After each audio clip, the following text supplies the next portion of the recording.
FM Mercury, sahabat, dan seperti biasa sudah pukul 11 di hari Rabu. Jadi waktunya perjalanan Rumah Sehat Surabaya hadir kembali menemani Anda, sahabat. Selama kurang lebih 1 jam, kita akan menghadirkan para pakar, para ahli untuk bisa memberikan kita edukasi, informasi seputar kesehatan. Karena setiap minggunya kita memiliki tema yang berbeda untuk kita bahas, sahabat, untuk kita edukasikan.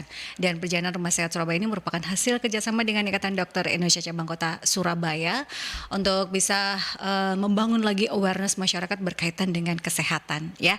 Sudah hadir di studio, sahabat, untuk membahas tema seputar gangguan prostat pada pria. Dan Anda bisa juga bergabung tentunya di line telepon di 5620096 atau di WhatsApp call dan juga WhatsApp Messengers di 08173096.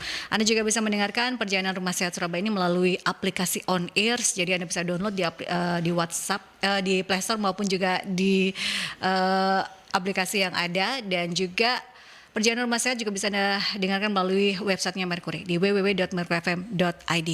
Dan perjalanan Rumah Sehat ini juga bisa Anda saksikan kembali di YouTube channelnya Mercury di Radio Mercury 96. Sudah hadir narasumber di studio untuk memberikan edukasi dan informasi seputar tema kali ini.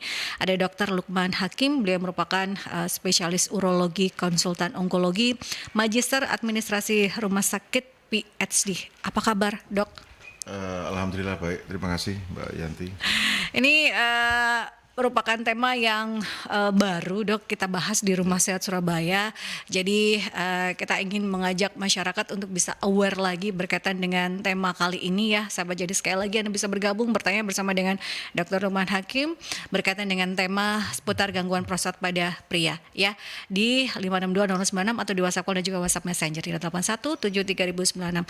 Dok, terima kasih sudah hadir di Rumah Sehat Surabaya ini, meluangkan waktu di tengah kesibukan beliau untuk menangani pasien tentunya, dan sehat selalu juga, karena itu yang terpenting di seperti sekarang ini cuaca maupun juga pasca pandemi, ya, Dok, ya. Iya, sama-sama, terima kasih Mbak Yanti. Dan kali ini kita membahas tema seputar gangguan prostat pada pria. Nah, kita sebagai orang awam tentunya ingin menyamakan persepsi terlebih dahulu, gangguan prostat itu apa dan prostat itu apa sebenarnya, Dok?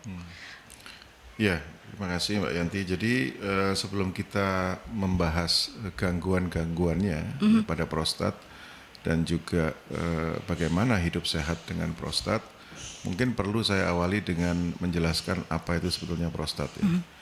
Prostat itu kelenjar, salah satu kelenjar di dalam tubuh dan hanya terdapat pada pria. Jadi para wanita, ibu-ibu perlu bersyukur, ya, karena tidak punya prostat, jadi setidaknya terbebas dari permasalahan prostat, kan? Yeah. Nah, fungsinya apa? Fungsi utamanya sebetulnya prostat itu tidak berfungsi sendiri. Bersama dengan organ-organ atau kelenjar lainnya, prostat itu sangat penting fungsinya dalam hal reproduksi pria. Jadi kalau para pria, kita semua tahu cairan yang keluar pada saat seorang pria ejakulasi itu namanya ejakulat, ya. Ejakulat itu mengandung beberapa hal. 1, mengandung sperma. 2, mengandung cairan prostat. Yang ketiga, mengandung cairan dari organ lain yang disebut dengan vesicula seminalis. Nah, kalau ada gangguan dari salah satu komponen ini, 3 komponen ini, biasanya akan berakibat pada istilah awamnya kemandulan pada pria. Kualitas dari ejakulat yang tidak normal. Jadi di sini mudah-mudahan kita semua paham bahwa cairan yang dihasilkan oleh kelenjar prostat itu penting artinya untuk reproduksi pria. Jadi berhubungan gitu, ya, Dok, ya, berkaitan dengan istilahnya kesehatan reproduksi pada pria gitu, ya. Nah, ini kan biasanya juga masyarakat mengeluhkan atau banyak yang mengalami adalah pada usia lansia mungkin, atau tidak menutup kemungkinan di usia muda pun bisa mengalami gangguan pada prostatnya, Dok. Iya, Mbak Yanti, benar sekali. Tapi kalau kita lihat statistiknya, terutama problem dengan prostat, terutama pada usia pria yang sudah lanjut, artinya di atas 45-50 tahun. Nah, kalau boleh saya jelaskan, ada 3 kelainan pada prostat yang sering pada pria, ya. atau yang bisa disebut yang paling utama. Yang pertama adalah pembesaran prostat jinak. Jadi prostatnya membesar tetapi jinak ya sel-selnya. Ya. Lalu pembesaran prostat yang ganas atau nama lainnya adalah kanker prostat. Lalu yang ketiga adalah infeksi dari prostat yang namanya adalah prostatitis. Nah, kalau dua yang pertama itu biasanya terjadi pada seiring dengan proses penuaan pada pria. Ya. Tetapi kalau infeksi prostat itu bisa terjadi pada semua usia dewasa pada pria. Nah, kira-kira tiga inilah yang mungkin akan menjadi diskusi kita siang hari ini. Supaya masyarakat juga sama-sama paham dan aware. Gitu.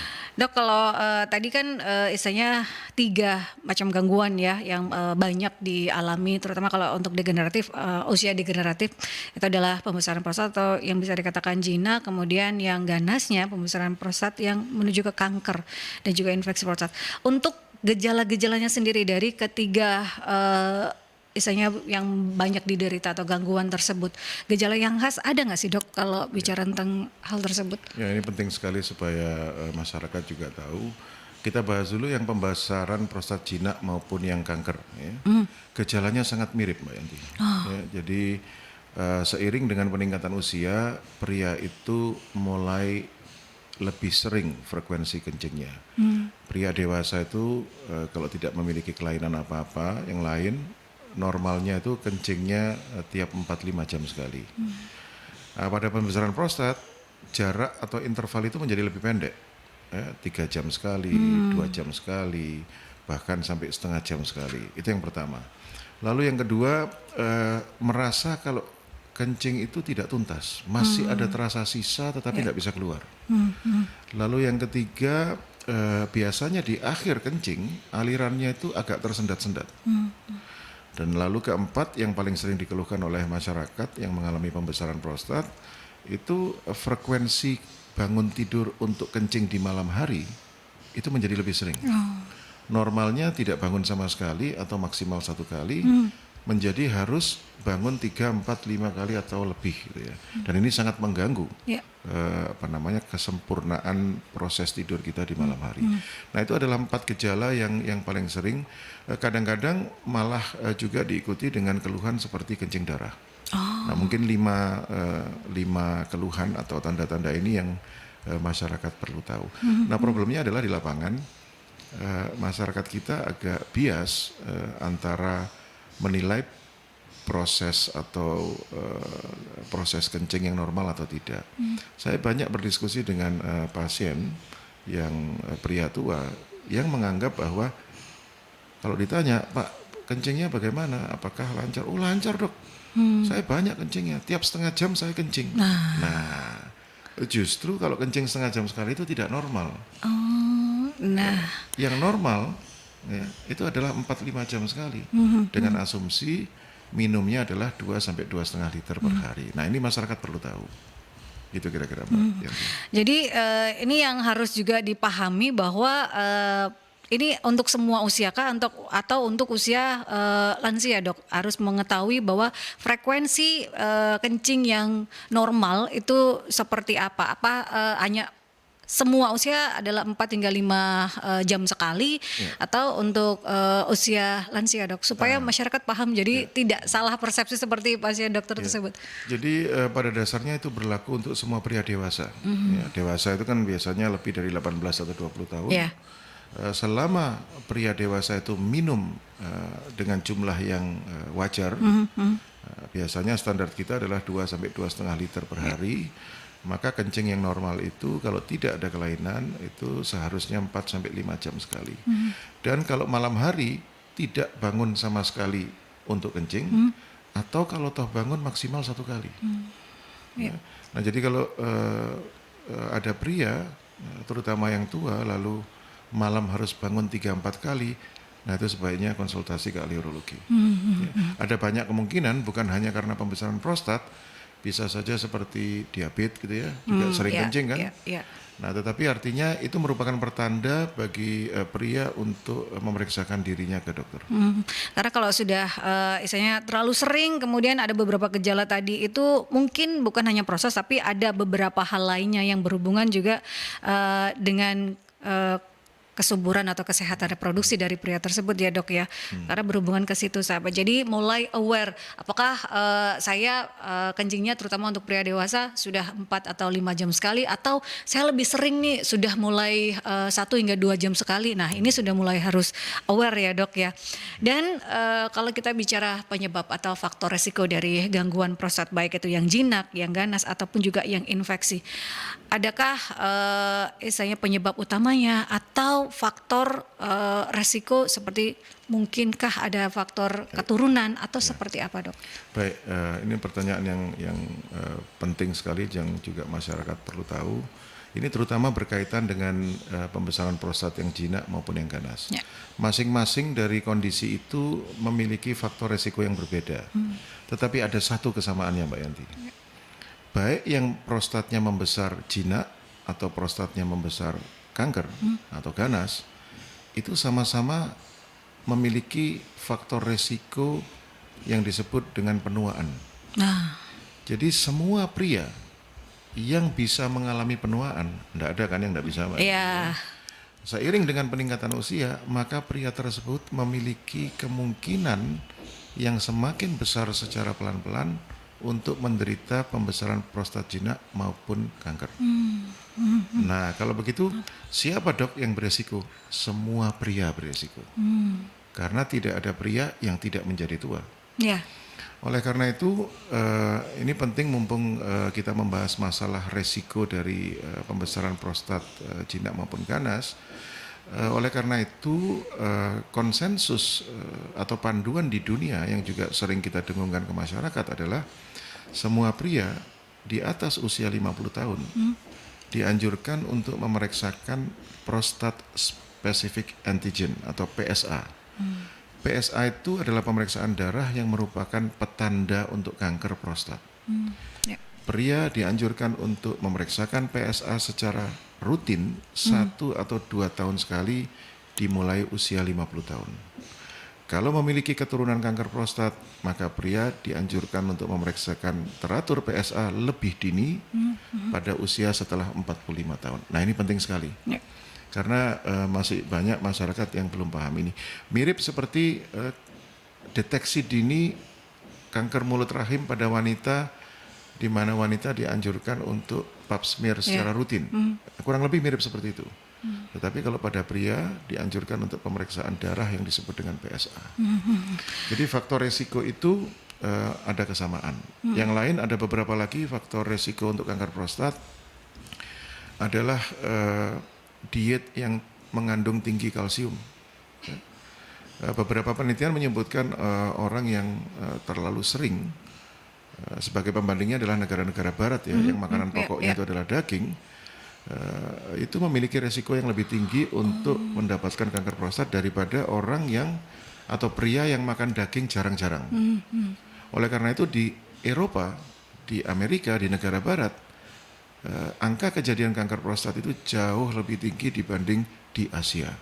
Karena orang Indonesia kan tidak setiap hari makan daging. Setiap harinya makan nasi malah. Kalau belum makan nasi belum. Yang penting ada nasi dan kulup gitu ya. Jadi berhubungan juga ya dok dengan pola hidup ya. Karena kita berpikirnya adalah diet tinggi protein ataupun juga diet tinggi kalsium itu merupakan hal yang sehat gitu ya. Tapi ternyata setiap orang harus mengetahui diri masing-masing, karena setiap hal ataupun juga diet dan lain sebagainya itu disesuaikan dengan masing-masing gitu ya dok. Dan kalau untuk penyebab utama itu faktor resiko, yaitu usia. Karena semua pria dewasa terutamanya ini memiliki faktor resiko berkaitan dengan gangguan prostat. Penyebab utamanya sendiri apa sih dok kalau bicara tentang gangguan prostat? Ya, karena tadi saya menyebabkan ada 3 kelainan prostat yang sering pada pria. Kalau kita istilah penyebab atau dalam bahasa medisnya itu adalah etiologi ya. Penyebab, ada hubungan sebab akibat. Secara umum untuk kanker prostat kita tidak pernah menyebut penyebab. Kita selalu menyebut faktor risiko. Karena memang kalau mau jujur belum diketahui dengan pasti penyebabnya. Ya.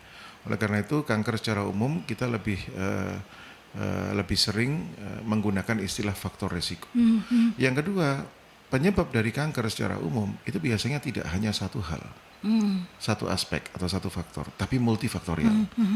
Nah, untuk pembesaran prostat jinak boleh disebut penyebab. Itu pun saat ini masih ada 5 dugaan apa yang menyebabkan pembesaran prostat jinak. Salah satunya yang paling penting adalah hipotesis yang mengatakan bahwa penuaan pada pria itu menyebabkan ketidakseimbangan atau penurunan lebih tepatnya hormon pria yang disebut dengan testosteron. Nah, ini ada kaitannya dengan itu. Kalau wanita menua, mengalami proses penuaan, di mana produksi hormon wanitanya mulai menurun, hasil akhirnya adalah menopause. Kalau pada pria, hormon testosteronnya menurun, hasil akhirnya adalah pembesaran prostat jinak. Kira-kira begitu. Jadi itu istilahnya kalau bicara tentang penyebab utama, kalau prostat multifaktorial, tidak karena ini tapi semuanya berhubungan ya dok, multifaktorial. Itu untuk pembesaran prostat baik dengan jinak ataupun juga yang kanker. Untuk infeksi prostat sendiri, karena ini tidak hanya menimpa yang degeneratif ya dok, tapi juga usia 18 tahun ke atas lah bisa dikatakan pria dewasa. Ini kan memiliki faktor yang istilahnya untuk infeksi prostat. Penyebab dari ini apakah gaya hidup ataukah istilahnya pakai celana ketat itu yang biasa orang katakan tidak boleh, atau seperti apa dok? Jadi kalau infeksi prostat memang benar bisa terjadi pada usia berapapun pada dewasa. Ya. Pada anak-anak pun, pada anak jarang kalau infeksi prostat. Nah, penyebabnya biasanya dilatar belakangi karena aliran kencing yang tidak lancar atau tersumbat. Ya, jadi misalnya nih ada pria 25 tahun tetapi pernah mengalami infeksi saluran kencing di masa lalu yang mengakibatkan saluran kencing bagian bawahnya itu menyempit. Nah, kalau menyempit maka alirannya tidak normal.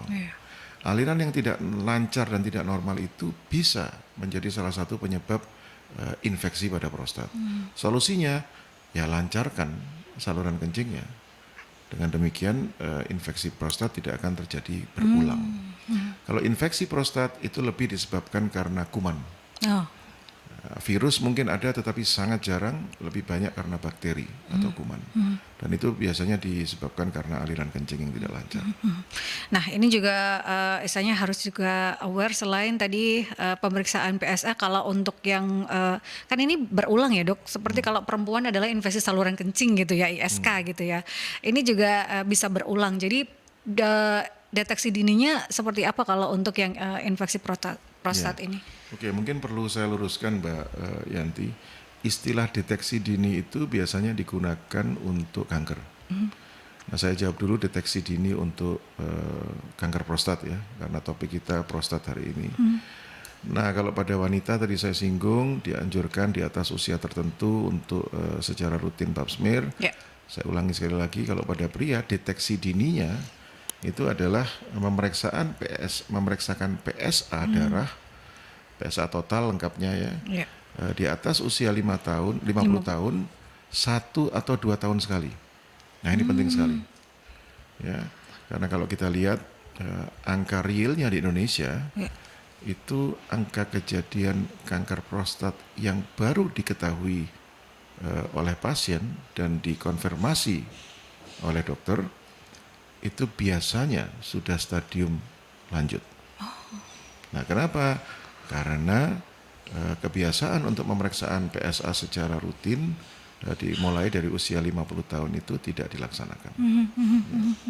Nah, ini pesan pentingnya sebetulnya dari acara kita hari ini adalah para pria mungkin sudah mulai perlu menyadari bahwa semakin kita tua, resiko terhadap beberapa penyakit semakin meningkat, termasuk kanker prostat. Nah, dianjurkan untuk periksa PSA secara rutin setelah 50 tahun. Karena kalau orang Indonesia ini kalau belum merasa istilahnya sakit banget itu atau gejalanya belum berat sekali itu nggak akan pernah mau ke dokter gitu loh dok ya. Jadi deteksi dini ini adalah supaya diketahui lebih dini dan istilahnya kualitas hidup Anda juga lebih terjaga di usia tua seperti itu ya dok ya.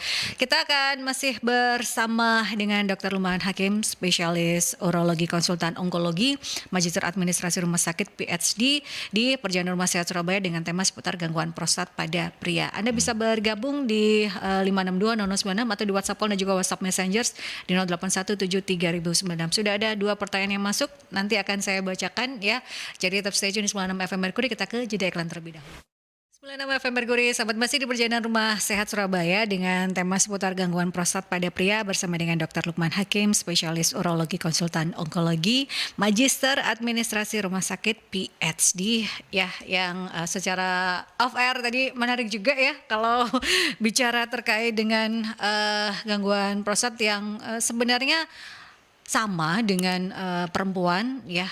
Kalau kita perempuan adalah infeksi saluran kencing atau ISK, tadi sempat off air dijelaskan, tapi kita tidak membahas berkaitan dengan ISK pada perempuan, tapi kita membahas seputar gangguan prostat pada pria. Ini sudah ada pertanyaan yang masuk dari Pak Daniel. Apakah kurangnya volume ejakulat pada usia di bawah 50 tahun itu bisa menyebabkan prostat pada pria di usia 60 tahun, Dok? Maaf, ya saya lagi. Apakah kurangnya volume ejakulat saat usia di bawah 50 tahun bisa menyebabkan prostat pada pria di usia 60 tahun? Ya, jadi terima kasih Mbak Yanti. Salam kenal untuk Bapak penanya yang baru saja dibacakan. Yang perlu saya jelaskan pertama, pertanyaan seperti ini sering kali kita dapatkan pada saat melakukan seminar awam atau penyuluhan ya kepada masyarakat tentang kanker prostat. Nah, saya selalu berulang kali menjelaskan hal yang sama. Hal-hal termasuk meluruskan hal-hal yang bersifat mitos. Ya, jadi dokter, kalau pria itu jarang ejakulasi atau jarang berhubungan seksual, apakah lebih mudah untuk mendapatkan kanker prostat? Itu mitos. Ya, itu mitos. Atau sebaliknya, untuk mencegah terjadinya kanker prostat perlu lebih sering berhubungan seksual. Atau mengeluarkan ejakulatnya ya. Itu juga mitos. Itu hal-hal yang perlu saya luruskan kembali. Jadi sampai dengan saat ini tidak ada bukti ilmiah yang mendukung mitos tersebut. Ya. Dan untuk berkaitan dengan gangguan prostat ini banyak mitosnya ya, Dok, ternyata ya. Iya, beberapa memang mitos dan itu tanggung jawab kami, terutama dari Perhimpunan Urologi untuk meluruskan kepada masyarakat. Karena mitos-mitos inilah yang akhirnya berkembang dan dipercaya oleh masyarakat. Padahal semuanya itu adalah tidak benar. Kalau bicara tentang gangguan prostat adalah multifaktorial, sahabat. Tadi disampaikan oleh Dr. Lukman Hakim. Ini ada pertanyaan lagi dari Pak Edi Eko. Dok, mau tanya karena pernah dengar kalau gangguan prostat itu sering melanda lansia karena aktivitas seksualnya ini menurun. Nah, ini berhubungan dengan mitos dan juga fakta atau seperti apa, Dok? Nah, kalau itu tinggal hanya meluruskan sedikit saja. Jadi pada dasarnya baik pria maupun wanita itu akan mengalami penuaan. Dan pada pria salah satu konsekuensinya adalah berkurangnya produksi hormon laki-laki yang disebut dengan testosteron. Berkurangnya hormon laki-laki pada pria di saat menua itu implikasinya banyak. Salah satunya libido berkurang, kemampuan ereksi berkurang, terjadi pembesaran prostat jinak. Ya. Jadi ini yang benar, ya, yang didasarkan atas bukti ilmiah. Jadi bukan karena sering berhubungan seksual lalu mengalami pembesaran prostat, bukan. Tetapi yang benar adalah semua pria yang menua akan mengalami yang saya sebut biasanya sebagai kodrat ini tadi gitu ya. Nah, kadang-kadang kita di bidang urologi malah begini, kalau ada pria yang misalnya katakanlah usianya 65 tahun, tetapi masih bekerja aktif gitu ya. Padahal mobilitasnya, kekuatan untuk bekerja, mendukung aktivitas itu menjadi menurun karena hormon laki-laki yang cenderung untuk produksinya menurun. Terapinya adalah injeksi hormon. Ya. Jadi kita berikan hormon testosteron yang diberikan melalui suntikan secara rutin agar yang bersangkutan bisa beraktivitas dengan secara aktif kembali. Ya, tetapi tidak pada semua orang. Kebanyakan pria Indonesia begitu sudah menua, ya sudah menyadari kodratnya, mulai mengurangi aktivitasnya, sehingga obat-obat pendukung seperti injeksi testosteron itu tidak perlu dilakukan. Ya, Dok, itu berkaitan pertanyaan dari Pak Edi Eko yang memang itu terjadi karena kita bicara tentang penuaan itu pasti akan terjadi seperti itu ya. Untuk diagnosisnya sendiri jika sudah istilahnya mengalami 2 gejala. Tapi sebelum itu kita ke penelpon terlebih dahulu supaya tidak menunggu lama. Selamat siang Merkuri. Selamat siang. Assalamualaikum warahmatullahi wabarakatuh. Waalaikumsalam warahmatullahi wabarakatuh. Silakan Pak Sumarmito. Dok, saya ini umur 20 sudah nikah. Ya toh? Tapi sebelumnya itu saya nakal, sering sama orang-orang berhubungan seks sama orang lain, parah. Nakal sekali saya itu. Terus umur 40 cerai. Karena yang selingkuh itu istri saya, bukan saya. Terus saya kawin dengan umur 33, nikah, saya waktu itu umur 40. Saya sering berhubungan seks dengan cuma tetap nakal. Tapi saya sekarang umurnya 69 tahun. Tapi kalau dipegang-pegang itu saya masih bisa keluar anunya yang menjadi bayi itu. Ya, itu jadi saya beranggapan bahwa kalau sering berhubungan nikah, seks itu pasti tidak kena prostat. Saya tidak kena prostat. Orang terus kepingin terus. Sama perempuan cantik juga saya tetap senang. Gitu loh. Nah itu apa itu kan berarti menyalahi kodrat dan menyalahi teori dokter. Ya apa betul begitu? Sekarang saya suruh dipegang-pegang. Aku saya iso. Terima kasih. Ya. Assalamualaikum warahmatullahi wabarakatuh. Waalaikumsalam warahmatullahi wabarakatuh. Nah, usia 69 tahun dan merasa bahwa saya tidak mengalami gangguan prostat, seperti apa dok? Ya, oke. Jadi ini pertanyaan yang menarik sekali. Terima kasih Pak Sumarmito. Tapi ada baiknya bila para pria juga bisa mendengar dan pertanyaan dari Pak Sumarmito ini. Yang pertama perlu dibedakan Pak antara libido. Libido itu adalah hasrat. Lalu yang kedua kemampuan untuk ereksi. Yang ketiga pembesaran prostat. Nah, saya tadi menyebutkan bahwa semua pria yang mengalami penuaan memiliki resiko pembesaran prostat jinak, ya, di mana sebagian kecil diantaranya akan menjadi kanker. Nah, memang betul yang kedua bahwa seiring dengan peningkatan usia, maka hormon testosteron akan memiliki kecenderungan untuk menurun atau berkurang produksinya. Tetapi bukan berarti tidak bisa ereksi atau tidak memiliki libido. Jadi kalau Pak Sumarmito ini masih memiliki libido atau hasrat, masih bisa ereksi dan masih memiliki kualitas sperma yang baik, itu wajar. Karena apa? Mengalami penurunan hormon testosteron, ya, tapi bukan berarti tidak bisa seorang kakek tidak bisa menghamili wanita muda misalnya. Ya, jadi selamat Pak Sumarmito. Pak Sumarmito ini bagian dari pria yang normal kalau menurut saya. Tidak selalu pria itu kalau sudah usianya 60 atau 70 tidak bisa ereksi. Bahwa testosteron produksinya berkurang, ya, tetapi selama testosteron ini masih dalam range normal, ya, maka seorang pria seharusnya masih memiliki libido, walaupun kalau dibandingkan dengan masa usia 25 tahun, mungkin berbeda Pak Sumarmito. Kemampuan ereksi itu juga selama tidak ada kelainan yang lain dan testosteronnya masih dalam rentang normal, ya masih ada. Walaupun sekali lagi bila dibedakan dengan usia saat 25 tahun akan berbeda tentunya. Ya. Ini kan beberapa kali kita lihat di TV ya, seorang pria kakek-kakek menghamili wanita muda. Nah itu bukti. Kalau tidak ada kelainan, walaupun testosteronnya menurun jumlahnya, masih bisa punya libido, masih bisa menghamili, masih bisa punya kualitas ejakulat atau sperma yang baik. Kira-kira begitu. Ya.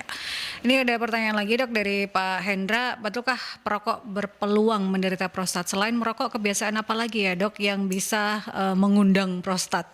Ya, betul. Tapi saya clearkan dulu bahwa merokok itu adalah salah satu faktor resiko untuk terjadinya kanker prostat.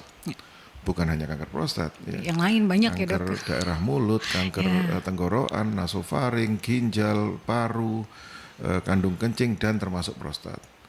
Lalu yang kedua, faktor-faktor apa lagi yang lain? Nah ini juga berdasarkan bukti ilmiah, konsumsi vitamin E yang berlebihan jangka panjang itu bukti ilmiahnya menunjukkan bahwa bisa menjadi salah satu faktor resiko yang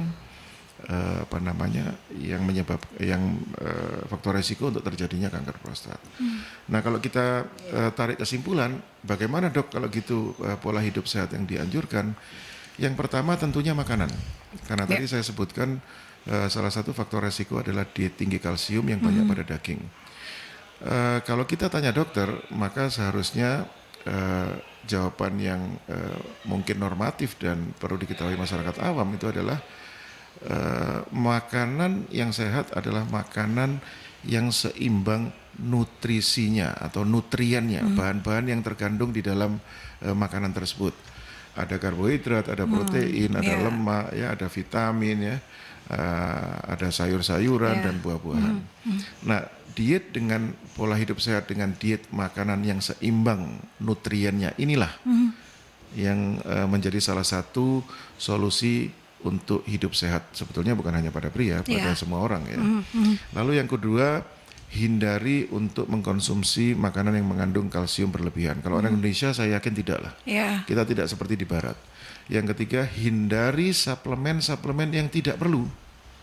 Nah, ini saya selalu menjelaskan pada pasien-pasien saya bahwa orang dewasa, baik pria maupun wanita, selama bisa makan 3 kali sehari dan gizinya atau nutriennya seimbang, teoritis tidak memerlukan suplemen apapun. Gitu. Suplemen itu diperlukan apabila ada penyakit untuk menunjang proses penyembuhan atau sudah sangat tua di mana makannya cuma 1-2 kali sehari. Nah, ini yang perlu kita luruskan. Minum suplemen pada saat tidak diperlukan jangka panjang bisa berakibat buruk pada diri kita sendiri. Dalam hal ini vitamin E. Ya, ini hanya contoh saja. Ya, ini vitamin E, istilahnya kalau untuk pria, ya ini orang awam ya. Saya hanya melihat orang-orang yang ada di sekitar saya, para pria banyak mengkonsumsi vitamin E supaya istilahnya kualitas reproduksinya baik, seperti itu cuma ejakulat. Itu ternyata berlebihan pun pada pria juga tidak baik ya, dok ya. Memang terapi vitamin E kadang-kadang diberikan dosis tinggi. Itu seringkali menjadi opsi untuk mengobati pasien-pasien pria dengan kemandulan. Tetapi jangkanya terbatas. Nah, ini yang perlu kita luruskan. Meminum atau mengkonsumsi vitamin E dosis tinggi jangka panjang itu merupakan salah satu faktor resiko terjadinya kanker prostat.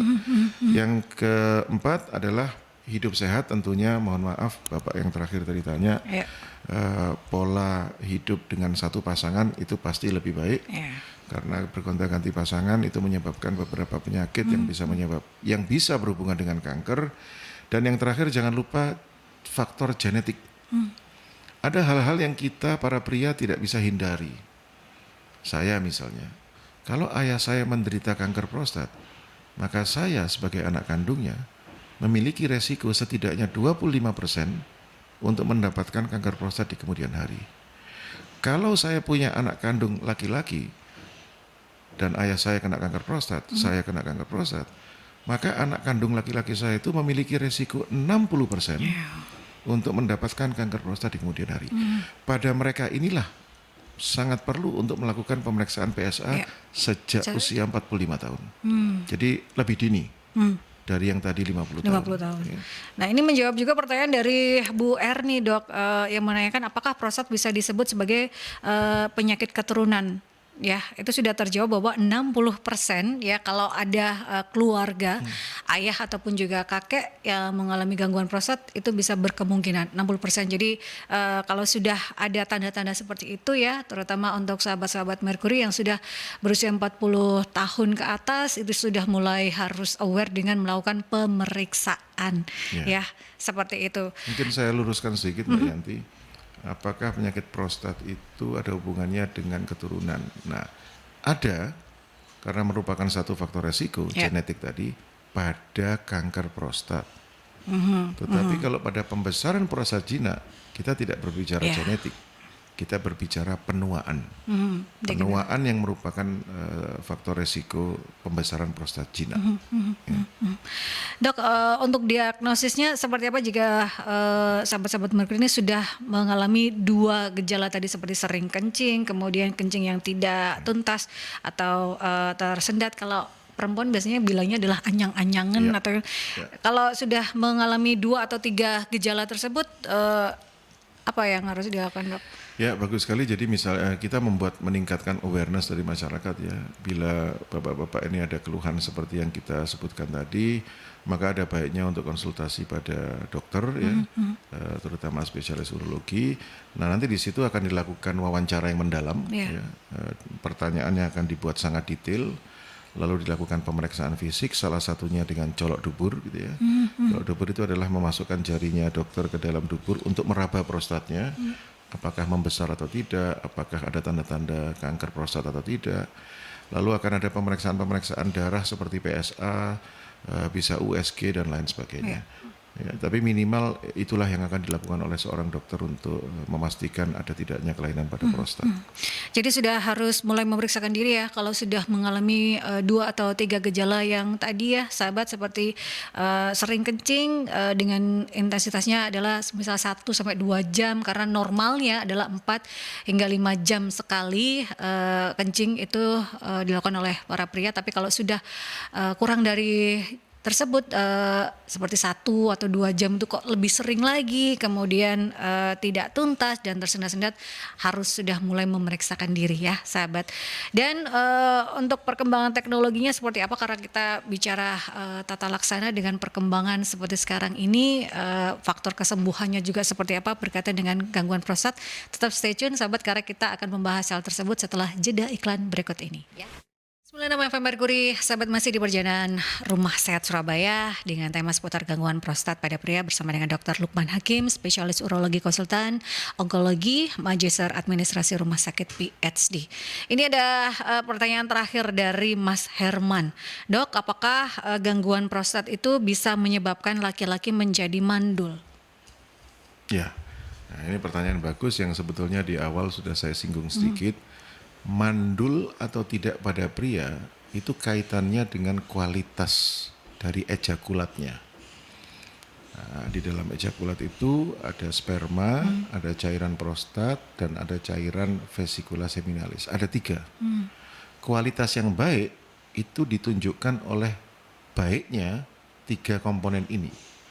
Kalau ada salah satu dari 3 komponen ini, katakanlah cairan prostat, ya, itu tidak diproduksi dengan normal, maka otomatis kualitas dari ejakulat itu akan menurun. Itulah yang berakibat di mana disebut orang awam menyebut mandul. Jadi benar sekali Pak Herman, ya, bukan hanya yang menghasilkan sperma itu kan testis, ya, buah zakar itu ya, telur kita pada pria yang 2 itu ya. Nah, tetapi bukan hanya itu yang perlu baik. Prostat perlu mengeluarkan cairannya.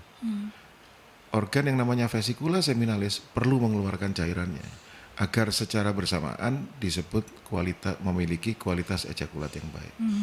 Jadi benar sekali Pak Herman. Ya, bisa mempengaruhi gitu ya. Memang karena ini kan kelenjar gitu ya, jadi berhubungan sekali. Dok, tadi sebelum jeda saya menanyakan berkaitan dengan perkembangan teknologi saat ini terkait dengan tata laksana maupun juga pengobatan dari gangguan prostat, baik itu yang pembesaran prostat jinaknya itu seperti apa, intervensinya, kemudian pembesaran prostat yang ganas yaitu kanker prostatnya seperti apa, dan juga infeksi prostatnya seperti apa. Baik, saya jawab terpisah karena memang kita membahas sekaligus 3 kelainan pada prostat. Untuk pembesaran prostat jinat biasanya kalau mengakibatkan sumbatan yang masih ringan gitu ya, dokter akan menganjurkan untuk minum obat supaya kencingnya lebih lancar. Ya. Tetapi pada suatu saat di kemudian hari, obat itu bisa saja tidak ada gunanya lagi, sehingga pasien tersebut perlu mempertimbangkan untuk menjalani operasi kerok prostat. Itu untuk pembesaran prostat jinak ya. Lalu untuk kanker prostat agak berbeda. Kanker itu pada dasarnya pengobatannya didasarkan atas stadium. Ada stadium 1 sampai 4. Nah, pada saat ditemukan dan dipastikan pertama kali oleh dokter bahwa pasien tersebut menderita kanker prostat, itu stadiumnya berapa? Nah, stadium itulah yang menentukan nanti salah satu faktor yang menentukan opsi atau pilihan terapinya apa saja. Tapi pada dasarnya ada obat oral minum, ada injeksi obat, hormon dalam hal ini, ada radioterapi atau penyinaran, ya, radiasi itu ya, lalu ada juga kemoterapi, imunoterapi dan lain sebagainya, atau kombinasi di antara ini. Itu untuk kanker prostat. Yang terakhir, kalau infeksi prostat problemnya, maka terapinya biasanya akan diberikan antibiotik. Untuk persentase kesembuhan dari 3 gangguan tersebut seperti apa, Dok? Kalau untuk saat ini? Untuk saya jawab yang mudah dulu, infeksi prostat apabila didiagnosa dengan akurat dan tepat, tentunya pemberian antibiotik akan bisa menyelesaikan masalah. Ya. Kalau itu angka keberhasilannya atau prognosisnya itu baik. Kita nyebutnya bukan angka keberhasilan, prognosis gitu ya. Prognosisnya baik. Kalau pembesaran prostat jinak baik, ya, tetapi yang perlu masyarakat pahami adalah suatu saat prostat itu akan cenderung membesar terus dengan proses penuaan. Kalau pada awalnya sumbatan yang memberikan keluhan itu ringan dan masih bisa diatasi dengan obat-obatan, suatu saat keluhan itu muncul lagi dan obat itu sudah tidak mampu untuk menyelesaikan masalah. Pada saat itulah perlu dilakukan tindakan operasi. Nah, yang ketiga, kanker prostat. Kalau kita bicara tentang kanker prostat, nah ini dia repot. Ya. Sekali lagi kita tidak menyebut dengan istilah keberhasilan, tetapi parameter yang digunakan adalah usia harapan hidup. Nah, pesan yang saya ingin bagi dengan masyarakat pada siang hari ini adalah semakin dini mendeteksi kanker prostat, semakin dini diberikan terapi yang optimal, maka manfaat terbesarnya adalah usia harapan hidup yang terpanjang. Jadi itu penting sekali, deteksi dini, ditemukan dini, diobati secara optimal dini. Saya rasa ini berlaku untuk semua kanker, bukan hanya kanker prostat. Ya, karena kalau bicara kanker adalah berkaitan dengan harapan hidup ya, sahabat, untuk memperbaiki kualitas hidupnya saja, untuk memperpanjang usia lah ya, Dok ya, untuk kualitas hidup dari pasien kalau bicara tentang kanker. Dok, pencegahan yang bisa dilakukan oleh para pria dewasa ini seperti apa? Yang bisa dilakukan untuk keseharian? Ya, pencegahan ya. Karena pembesaran prostat jinak dan yang kanker itu salah satu faktor resiko pentingnya adalah penuaan. Penuaan kan tidak bisa dicegah. Ya, seperti yang saya bilang di awal, semua pria itu semakin tua memiliki resiko untuk terjadinya pembesaran prostat jinak maupun kanker. Yang paling penting di sini adalah deteksi dini. Jadi saran saya yang pertama, selain pola hidup yang sehat, dalam hal ini terutama pola makan yang seimbang gizinya atau nutriennya, bahan-bahan yang terkandung di dalamnya. Yang kedua, hidup dengan satu pasangan tidak berganti-ganti. Yang ketiga, hindari mengkonsumsi obat-obatan atau suplemen yang tidak merupakan indikasi. Lalu yang keempat, mohon selalu diingat bahwa pria usia 50 tahun sudah perlu melakukan pemeriksaan PSA secara rutin 1-2 tahun sekali. Saya pikir 4 hal ini yang menjadi poin utama bagi para pria untuk bisa direnungkan bersama. Jadi yang jelas adalah hal tersebut harus dilakukan untuk para pria dewasa ya, terutama untuk usia yang memiliki faktor resiko 45 tahun ke atas itu sudah harus mulai melakukan pemeriksaan PSA ya, Dok ya. Dok, tadi ingin saya menanyakan berkaitan dengan disebut oleh dokter kerok prostat. Mungkin banyak masyarakat awam yang sering mendengar hal tersebut, tapi itu kondisi yang seperti apa untuk pembesaran prostat jinak kah penanganan hal tersebut dilakukan? Kan kalau kita mendengar kerok prostat itu hal yang seperti apa, Dok? Untuk istilahnya singkat saja berkaitan dengan hal tersebut. Ya, jadi kerok prostat itu memang istilah awam untuk memudahkan. Biasanya kalau saya mulai menjelaskan itu ke pasien, saya berikan gambar dan ilustrasi supaya lebih paham. Terapi pembedahan pada pembesaran prostat jinak itu bisa dilakukan menggunakan pisau. Itu metode yang konvensional, tapi masih dilakukan di beberapa rumah sakit di daerah. Atau kalau prostatnya ukurannya besar, atau tindakan operasi yang tanpa pisau. Istilah medisnya itu minimal invasif. Bukan hanya ada di urologi, tetapi untuk penyakit lain juga. Nah, bagaimana caranya? Setelah pasiennya dibius, ya kita imajinasikan sama-sama ya. ahli urologi akan memasukkan alat melalui saluran kencing pria. Ya, jadi tidak melubangi atau membuat lubang baru, tetapi masuk melalui lubang alamiah tubuh. Lubang yang mana? Lubang saluran kencing pada penis. Ya. Memasukkan alat sampai ke dalam, lalu dicari prostatnya, dipastikan kalau itu membesar, lalu dikurangi volumenya. Ya, dengan melakukan pengerokan, ya memang seperti dikerok. Mungkin mudahnya gini, seperti kita kalau ngerok belewah gitu ya. Nah, kira-kira sama seperti itu. Atau kita minum dan makan kelapa muda. Iya. Nah, itu dikerok kan? Nah, Jadi sama kira-kira. kayak dikikis gitu ya dok ya. Betul. Dikerok, dikeluarkan sehingga ukuran prostatnya menjadi kecil, tidak lagi menyumbat saluran kencing yang berada persis di tengah-tengahnya. Akibatnya adalah kencingnya akan jauh lebih lancar. Nah itu ya kalau sahabat-sahabat Merkuri itu istilah yang seperti apa, kondisi atau tindakan yang seperti apa. Jadi seperti itu. Jadi jangan takut kalau sudah mengalami beberapa gangguan seperti sering yang sering kencing, kemudian tidak tuntas, tersendat, itu sudah harus mulai memeriksakan diri dan jangan takut berkaitan dengan tindakan-tindakan karena semuanya akan dijelaskan lebih detail lagi. Dan tentunya sahabat, ini untuk kualitas hidup dari para pria ya, terutama ini mengalami gangguan prostat adalah untuk usia lanjut degeneratif karena memiliki faktor resiko semua pria.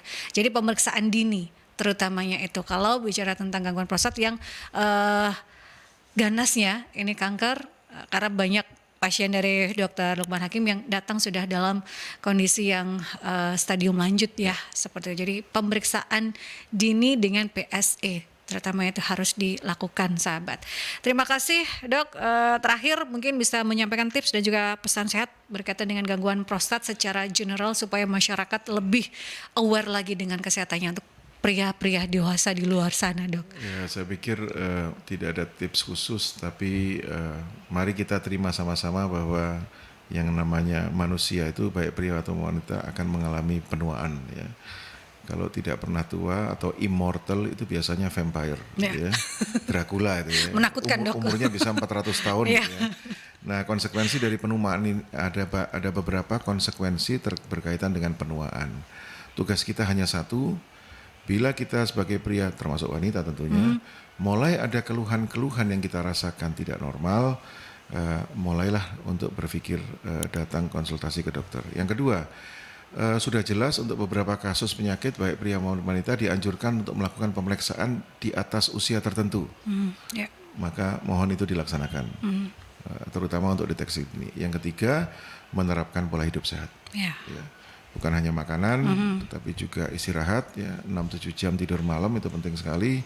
Hindari berhubungan seksual dengan lebih dari satu pasangan dan lain sebagainya. Terima kasih. Dan juga kelola stres ya di zaman sekarang ini ya dok ya. Betul. Kelola stres dengan baik sahabat itu juga harus dilakukan.